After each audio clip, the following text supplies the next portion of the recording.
Le colonel Assimi Goïta a reçu aujourd'hui deux ministres allemands, entre le président de la transition et Boris Pistorius, ministre de la Défense de la République fédérale d'Allemagne, et son collègue en charge de l'économie. Il a été question de la coopération civilo-militaire entre le Mali et l'Allemagne. Écoutons Boris Pistorius au micro de Tamsir Djawati. Zunächst mal habe ich mich sehr gefreut, den Präsidenten kennenzulernen. Das war mir eine Freude und eine Ehre.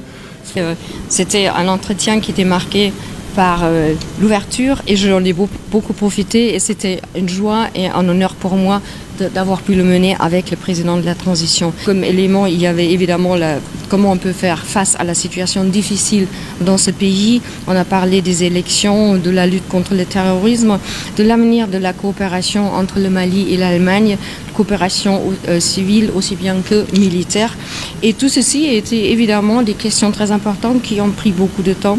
Mais je pense pouvoir dire que pour la plupart des sujets, nous étions d'accord avec le président de la transition.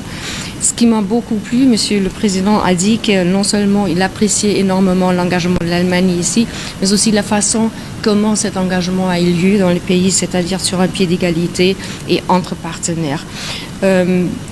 Ceci nous confirme dans notre travail, dans notre coopération et nous allons continuer cette coopération avec le pays. Alors, est-ce qu'en matière de lutte contre le terrorisme, l'Allemagne confirme aujourd'hui son accompagnement aux côtés du Mali? Wir haben das in den vergangenen Jahren getan über die Mission MINUSMA. Nous avons toujours accompagné, si vous voulez, le Mali dans sa lutte contre le terrorisme. Nous l'avons fait avec la participation de nos forces armées à la MINUSMA. Vous savez que nous retirerons nos forces armées de la MINUSMA l'année prochaine. Nous avons parlé des raisons pour ce retrait. On est d'accord pour... C'est-à-dire on connaît maintenant les raisons pourquoi la mission ne peut plus être accomplie comme c'était prévu. Mais de toute façon, une coopération, nous voulons la continuer sous une autre forme. Nous pensons à la formation militaire. Nous aurons toujours des conseillers militaires sur place et nous voulons continuer notre échange. Et nous voulons approfondir notre coopération bilatérale civile. Madame la ministre du Développement est justement venue pour cela parce que il y va non seulement